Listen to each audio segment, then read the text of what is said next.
नमस्कार साथियों। इस चित्र में आप एक मेडिकल डिवाइस देख रहे हैं जिसे फोली कैथेटर कहते हैं। संसार के सभी चिकित्सक सभी आयु के पुरुषों और महिलाओं में इसका प्रयोग मूत्राशय में इकट्ठे हुए मूत्र को बाहर निकलने के लिए करते हैं। यदि आप भी एक ऐसे ही रोगी हैं जिसको ये कैथेटर मूत्र नलिका में लगाया गया है और आप इसको लगाकर अपने घर पर रह रहे हैं, तो इसकी देखभाल कैसे करें, इस वीडियो में मैं इस विषय पर आपसे कुछ चर्चा कर रहा हूँ। अपने कैथेटर में मुख्यतः आपको 5 स्थानों पर विशेष का ध्यान देना है। तो सर्वप्रथम आपको लिंग के ऊपर की जो त्वचा होती है उस पर ध्यान देना है। फिर आपको जहाँ से कैथेटर बाहर निकल रहा है उस पर ध्यान देना है। नंबर 3, जो कैथेटर है उसकी जो ल्यूमन है उस पर ध्यान देना है। नंबर 4, कैथेटर अपनी जगह स्थिर रहे, हिले डुले नहीं, इस पे ध्यान देना है। और नंबर 5, कैथेटर यूरोबैग के नोजल से जहाँ कनेक्ट हो रहा है उस पे ध्यान देना है। आइए अब इन सभी बिंदुओं पर हम विस्तृत चर्चा करते हैं।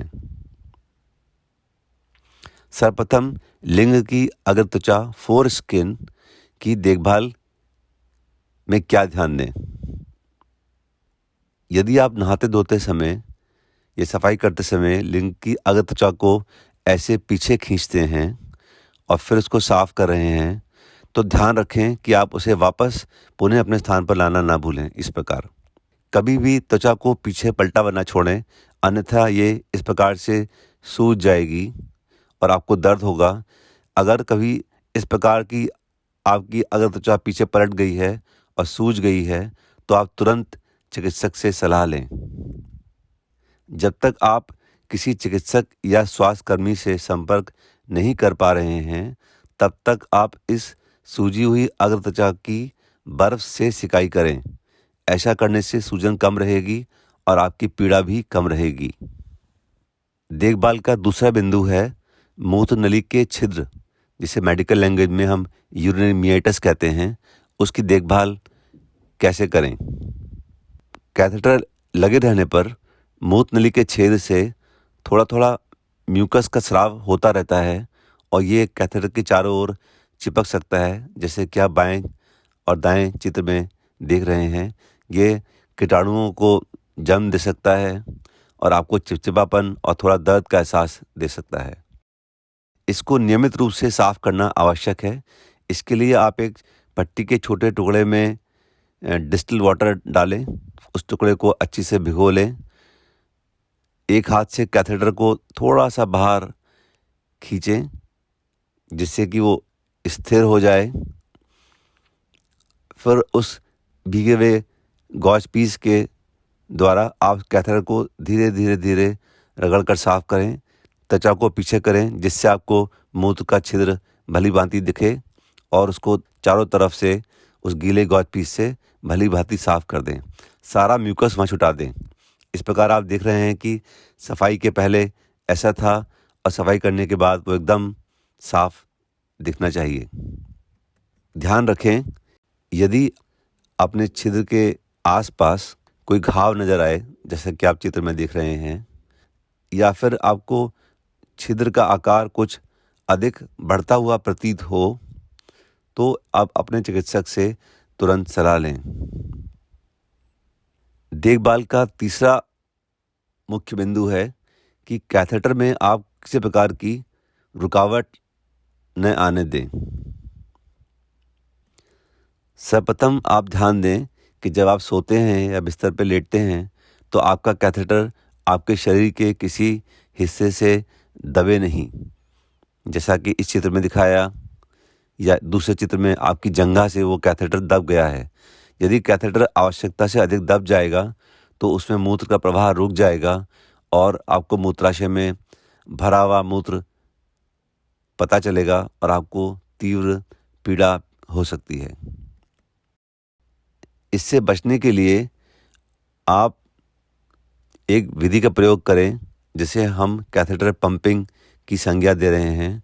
इसके लिए आप यूरोबैग की ट्यूब को इस प्रकार, जैसा कि चित्र में दिखाया है, मोड़ें।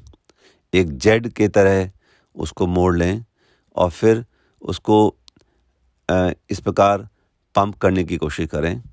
जब आप एक बार या 2 बार उसको दबाकर छोड़ेंगे तो इस पंपिंग एक्शन द्वारा आप कैथेटर की ल्यूमेन के अंदर टू एंड फ्रो का मूवमेंट या प्रेशर वेव पैदा करते हैं, जिसमें मूत्र के आगे पीछे चलने से वो खुला रहता है और यदि ब्लॉक हो गया है तो खुल जाएगा। इसको समझने के लिए इस चित्र को देखें, जिसमें आपको एक कैथेटर लगा है और मूत्राशय में थोड़ा यूरिन भरा है। फिर दूसरे चित्र में आप यूरोबैग को थोड़ा क्लैम्प कर रहे हैं और वो उसकी ट्यूबिंग को जेड की तरह से बनाएंगे। जब हम जेड को दबाते हैं तो मूत्राशय में देखिए वो प्रेशर वेव मूत्राशय के अंदर की ओर जाती है और जब इस जेड को खुलने देते हैं तो वो प्रेशर वेव मूत्र नली के कैथेटर के अंदर की ओर आती है। इस प्रकार मूत्राशय में जो भी मूत्र इकट्ठा है वो बाहर अंदर, अंदर बाहर होगा। तो इस प्रकार से प्रेशर वेव क्रिएट करने से वो खुल जाएगी। जब आप कैथेटर पंप कर रहे हों तो आप को यूरोबैग की ट्यूब में एक हवा का बुलबुला भी दिखाई दे सकता है और जब आप प्रेशर वेव को बनाएंगे तो आप बुलबुले को आगे पीछे हिलता हुआ देख सकते हैं।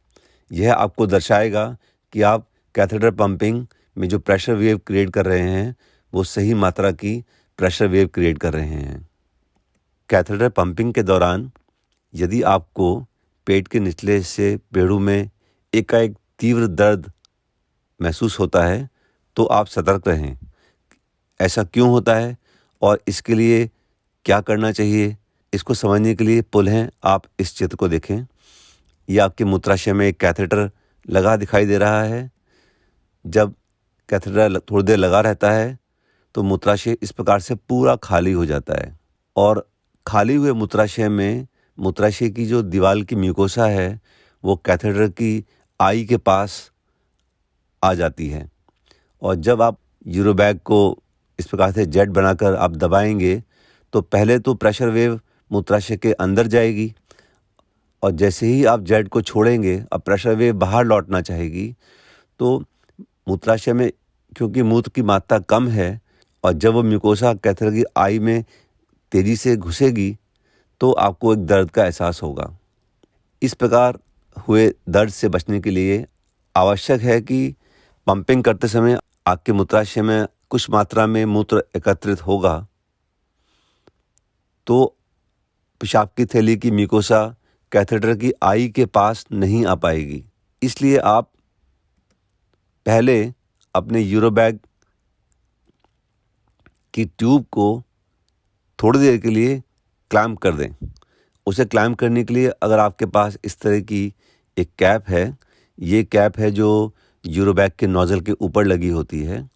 आप इस कैप को या इस प्रकार की कोई भी ऐसी कैप जैसी डिवाइस आप इस यूरोबैग की ट्यूबिंग के ऊपर इस प्रकार से चढ़ा दें और ऐसा करने से वो बैग की ट्यूब मुड़ जाएगी, किंक हो जाएगी और वो मूत्र को बाहर निकालना रोक देगी। इस प्रकार आप एक कैप लगाकर लगभग 10 मिनट के लिए छोड़ दें।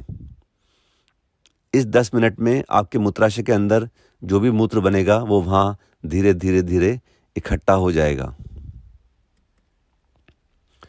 और फिर आप यूरोबैग की ट्यूब को एक जेट की तरह मोड़ के अगर आप अब पंपिंग करेंगे तो क्योंकि मूत्राशय के अंदर समुचित मात्रा में मूत्र इकट्ठा है वो ही अंदर बाहर होगा। मूत्राशय की जो म्यूकोसा है वो कैथेटर की आँख के अंदर नहीं घुसेगी और आपको दर्द नहीं होगा। कृपया ध्यान रखें कि जब आप इस प्रकार से पंपिंग कर चुके हों स्टॉपर को हटाना ना भूलें। यदि आपके पास यूरोबैग की ट्यूबिंग को ब्लॉक करने के लिए ये स्टॉपर नहीं है तो आप एक कोई भी धागा जो आपके घर में है, मजबूत धागा ले सकते हैं और इस प्रकार से आप यूरो बैग की ट्यूबिंग को मोड़कर उस धागे से टाइटली बांध सकते हैं। और जब आपका पंपिंग एक्शन का काम ख़त्म हो जाए तो आप इस धागे को हटा दें। कृपया ध्यान रखें, यदि कैथेटर पंपिंग करने के उपरांत भी आपके कैथेटर की रुकावट नहीं खुल रही है और आपको ऐसा लगता है कि आपका कैथेटर के द्वारा समुचित मात्रा में मूत्र बाहर नहीं आ रहा है और आपको पेट के निचले हिस्से में थोड़ा कसाव या भरापन महसूस होता है, मूत्र करने की इच्छा हो रही है, दर्द हो रहा है, तो आप तुरंत चिकित्सक से संपर्क करें। देखभाल का चौथा बिंदु है कि कैथेटर को अनावश्यक हिलने से बचाएं। सामान्यतः पुरुष रोगी इस प्रकार अपनी दाईं या बाईं जंघा पर एक टेप के द्वारा चिपकाकर कैथेटर को स्थिर रखते हैं। सामान्यतः ये कैथेटर आप नीचे की ओर डायरेक्टेड रखते हैं और आपको ऐसा लगता है कि ऐसा करने से मूत्र प्रवाह बेहतर होगा, मगर ये कैथेटर कभी ऊपर की ओर भी जा सकता है, जैसे कि चित्र में दिखाया। दाएं बाएं भी हिल डुल सकता है, नीचे की तरफ भी मुड़ सकता है।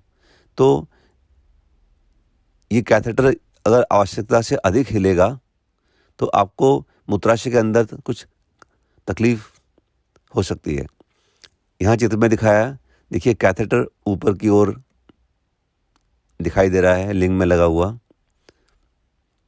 अगर आप उसे नीचे की तरफ रखेंगे तो आपका लिंग इस प्रकार से मुड़ जाएगा और आप लगातार इसी तरह से लिंग को रखेंगे तो ये कैथेटर आपकी मूत्र नलिका में कुछ दबाव डालेगा और उसमें आगे चलकर नाना प्रकार के रोग हो सकते हैं।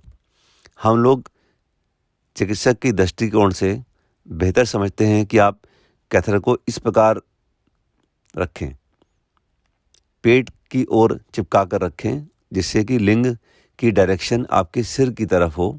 ऐसा करने से उसमें आवश्यकता से अधिक मुड़ाव नहीं होगा और लिंग के अंदर जो यूरिथ्रा होती है उस पर अनावश्यक दबाव नहीं बनेगा। यदि आपके पास टेप नहीं है तो आप कोई भी पट्टी अपने पेट पर बांधें और पट्टी के ऊपर यूरोबैग की जो ट्यूब है उसको रखें और फिर एक और गांठ बांध दें। इस प्रकार 2 गांठों के बीच आप यूरोबैग की ट्यूब को स्थिर कर सकते हैं और इस प्रकार से जब बैग की ट्यूब स्थिर हो जाएगी तो कैथेटर स्वतः ही स्थिर हो जाएगा। कुछ रोगी अपने कैथेटर को इस प्रकार दाईं जंघा पर चिपकाकर स्थिर रखते हैं और कुछ रोगी इस प्रकार के एक थाई बैंड का प्रयोग करते हैं। यहाँ मुख्य बात देखने की ये है कि लिंग की जो मूत्र नलिका का छिद्र है उस जगह से लेकर जहाँ आपने कैथेटर को थाई बैंड में या टेप में फिक्स किया है उसे बहुत खींच कर फिक्स ना करें।